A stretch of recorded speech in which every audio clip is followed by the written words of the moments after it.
পোনপুনি জহা, আমি যিটো পোনপুনি জহা বুলি কওঁ, ইমানেই সুন্দৰ চেন ওলাই আছে যেন সাংঘাতিক।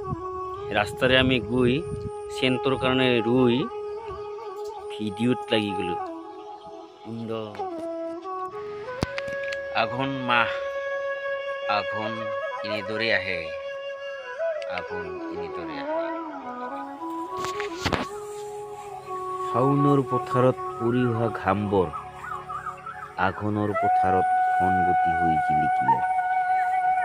কৃষকে ভঁৰালত সংগতিবোৰ চপোৱাৰ বাবে সদমদম লগালে আঘোণৰ পথাৰ। গ্ৰাম্য জীৱনৰ এটি সৌন্দৰ্য হ'ল দাৱনীসকলে পথাৰত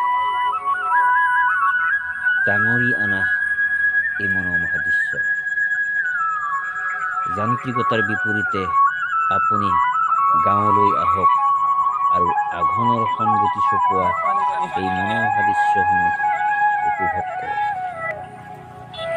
খেতি আৰু খেতিয়ক এনেদৰে আঘোণত একাকাৰ হয়।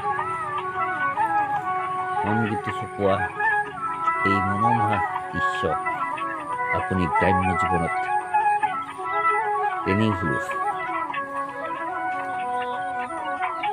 যান্ত্ৰিকতা জীৱনত এই দৃশ্যসমূহ আপুনি দেখি সুখ নাপাব পাৰে, তো আঘোণৰ পথাৰত এই দৃশ্য গাঁৱলীয়া মানুহৰ বাবে সুন্দৰ আৰু সুখৰ ছবি।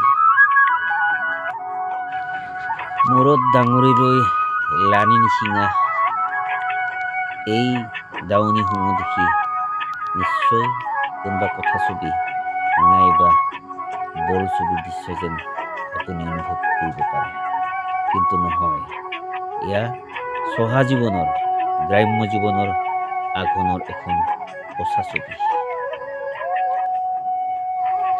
গ্ৰাম্য জীৱনৰ এই সঁচা ছবিবোৰ, নিভাঁজ ছবিবোৰ চাবৰ বাবে আপুনি আহিব পাৰে আমাৰ গাঁৱলৈ।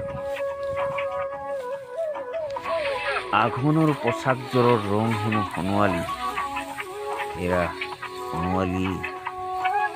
গ্ৰাম্য জীৱনত এই সোণোৱালী ৰং আঘোণত দূৰ দূৰণিলৈকে আমি দেখিবলৈ পাওঁ। সোণোৱালী ৰং আৰু সোণোৱালী ৰং।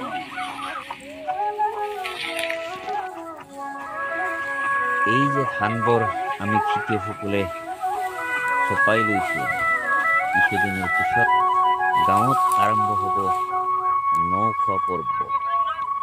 ন খাবৰ বাবে আমি আঘোণত সকলোৱেই সাজু হৈ আছে। আমি ন খাম। নতুন বৰ্ষৰ এই আঘোণৰ ন খোৱা পৰ্ব হ'লেই আপোনাকো বাৰু খবৰ দিম। গ্ৰাম্য জীৱনত এনেদৰে খেতি চপোৱা দৃশ্য দেখিলেই খেতিয়কসকলৰ খেতি কৰাৰ উদ্যম আকৌ বাঢ়ে।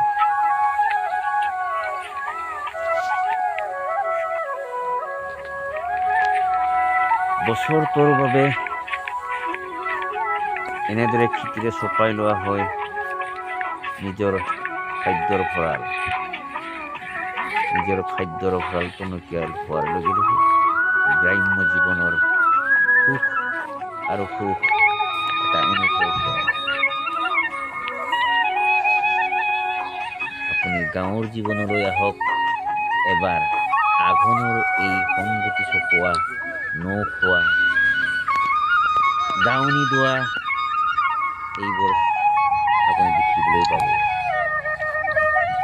এনেদৰে সংগতি চপোৱাৰ পিছত আমি ভোগালী মাঘ বিহুলৈ কিছুদিন অপেক্ষা কৰিম, য'ত এই নতুনকৈ চপোৱা ধানবোৰেৰে সান্দহ, পিঠা, পনা আৰু কি যে নাখাম।